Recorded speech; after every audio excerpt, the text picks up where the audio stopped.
सभी को सुप्रभात। आइए पढ़ते हैं रामधारी सिंह दिनकर द्वारा रचित उर्वशी संवाद के अंतर्गत अंतिम चरण की पंक्तियाँ कि देवालय में देवता नहीं केवल मैं हूँ, मेरी प्रतिमा को घेर उठ रही अगुर गंध, बज रहा अर्चना में मेरी मेरा नूपुर, भूनभ का सब संगीत नाद मेरे निसीम प्रणय का है, सारी कविता जय गान एक मेरी त्रैलोक विजय का। देवालय में देवता नहीं केवल मैं हूँ। उर्वशी कहती हैं कि देवालय में देवता नहीं, इस देवालय माने मंदिर, मंदिर में देवता नहीं रहते हैं, केवल मैं रहती हूँ। मैं का मतलब है प्रेम। उर्वशी जो स्त्रियाँ होती हैं, उर्वशी प्रेम की सूचक हैं।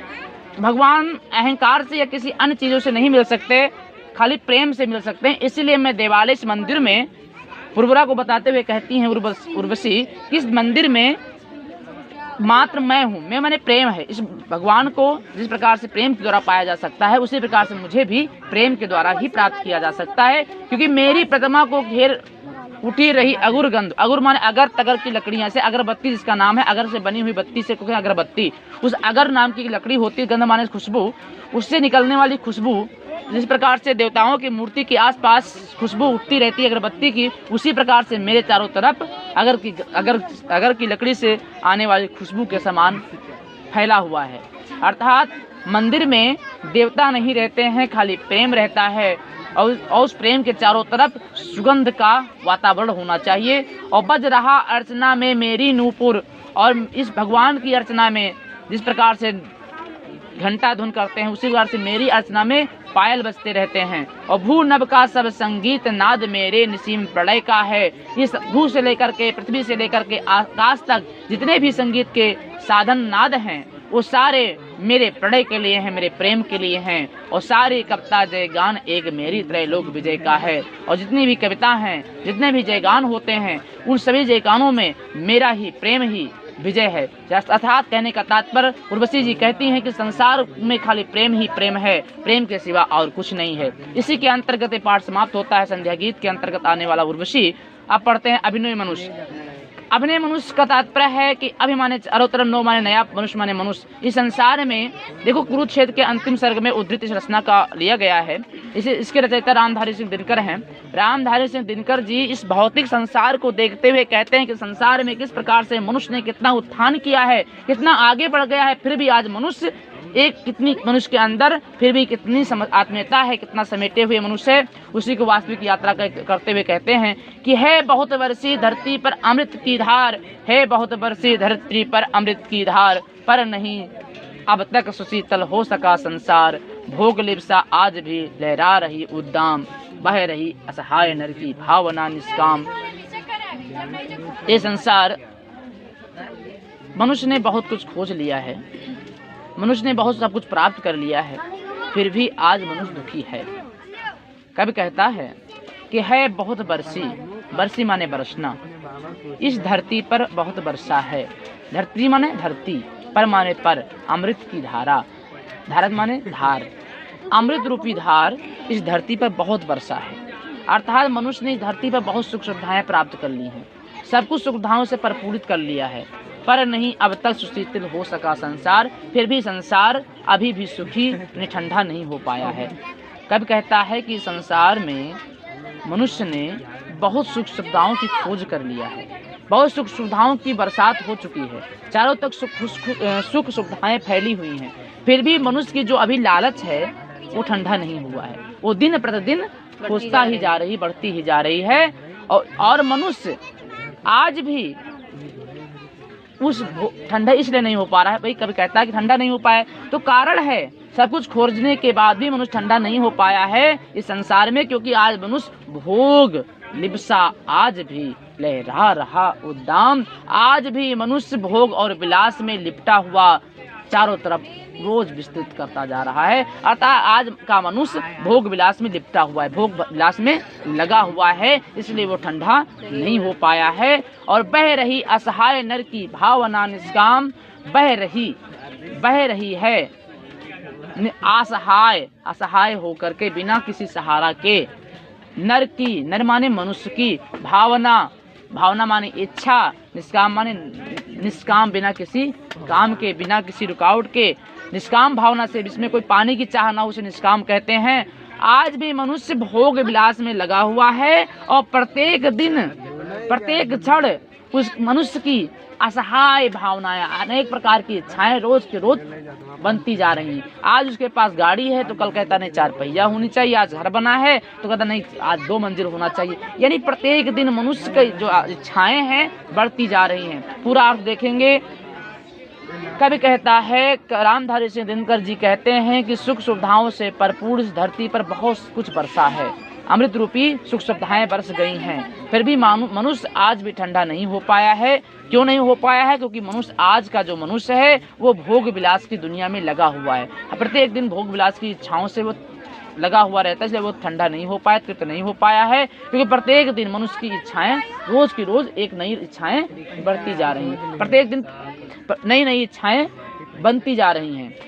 और हमारे अंदर क्या कमी है वो भी कहते हैं रामधारी सिंह दिनकर जी कि भीष्म हो अथवा युधिष्ठिर, भीष्म हो अथवा युधिष्ठिर, या कि हो भगवान, भीष्म हो अथवा युधिष्ठिर, या हो कि भगवान, बुद्धि हो कि अशोक गांधी, हो कि यीशु महान, मातृवाचक ही उन्हें देता हुआ सम्मान, दग्ध कर पर को स्वयं भी भोगता सुखदाह, जा रहा मानो चला अब भी पुरानी राह, भीष्म हो अथवा युधिष्ठिर, या कि हो भगवान, भीष्म हो, भीष्म पितामह, यानी भीष्म चाहते तो महाभारत नहीं होता।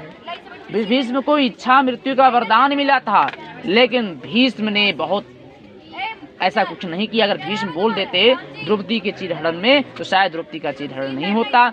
लेकिन भीष्म जैसे महान भीष्म पितामह को और युधिष्ठिर को या भगवान को और हम सिर झुकाते हैं, उनको प्रणाम तो करते हैं, उनके द्वारा दिए गए विचारों का सम्मान तो करते हैं, सिर झुकाकर प्रणाम तो करते हैं। किसको करते हैं? भीष्म को करते हैं, युधिष्ठिर को करते हैं। युधिष्ठिर ने जो कार्य किया उसको हम जानते हैं, भीष्म ने जो कार्य किया उसको हम जानते हैं, और भगवान को जानते हैं।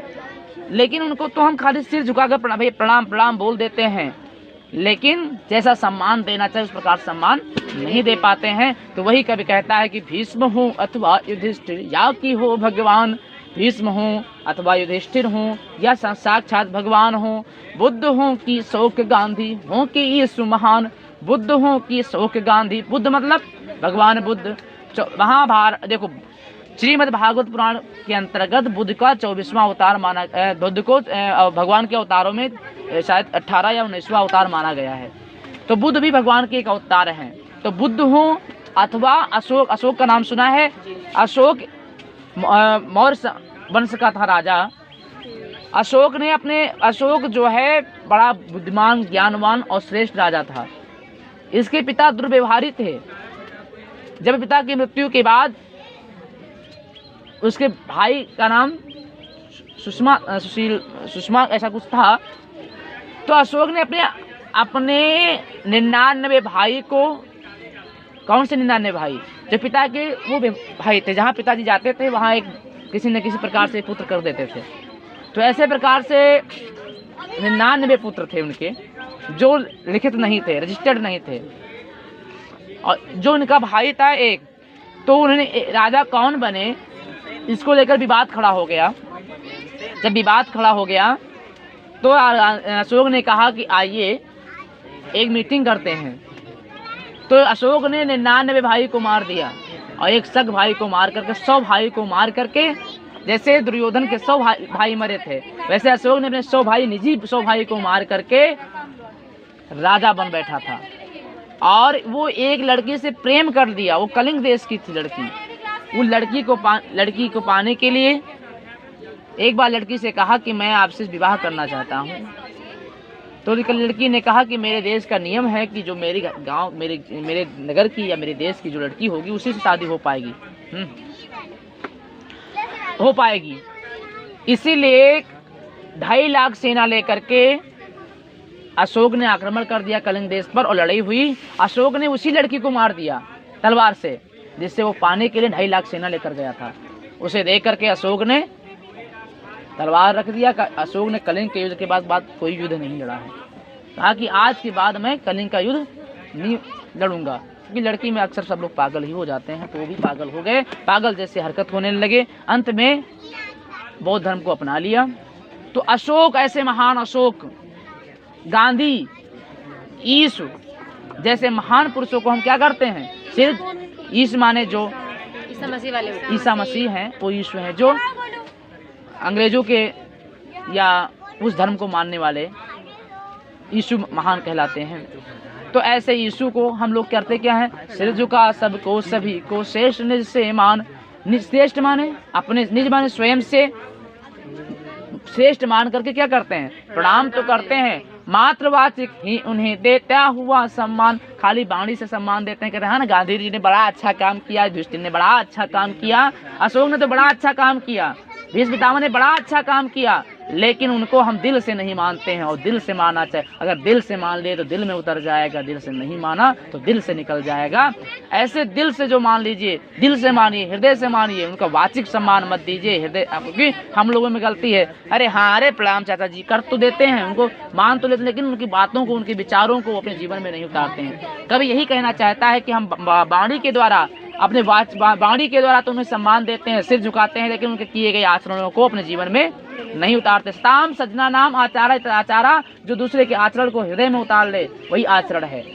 कभी कहता है कि दग्ध कर पर को स्वयं भोगता सुखदा, दग्ध कर पर को स्वयं को सताता है, ऐसा न करने पर क्या है, मनुष्य दग्ध माने जलना, स्वयं भी भोगता दुखता, उनको भी जलाता है, उनको भी परेशान करता है और स्वयं भी उस दुख से जलता रहता है। यानी जब उनके कोई आचरण को, महान पुरुषों का कोई आचरण नहीं अपनाता है, बड़े लोगों का जो कोई बात नहीं मानता है, तो हमेशा क्या होता है, वो हमेशा दुख से परेशान रहता है, दुख में भोगता रहता है। और जा रहा मानो चला अब भी पुरानी राह, आज भी मानो अपनी उसी पुरानी रास्ता पे चल रहा है। इतना कुछ खोज हो जाने के बाद, एरोप्लेन हो जाने के बाद, हवाई जहाज, पृथ्वी से लेकर आकाश तक, पृथ्वी ग्रह से लेकर के मंगल ग्रह तक, चंद्रमा ग्रह, उपग्रह तक मनुष्य ने सब कुछ खोज कर लिया है, लेकिन आज भी मनुष्य अपनी उसी पुरानी चाह पे चल रहा है। उन ऐसे महान पुरुषों का आचरण को जीवन में नहीं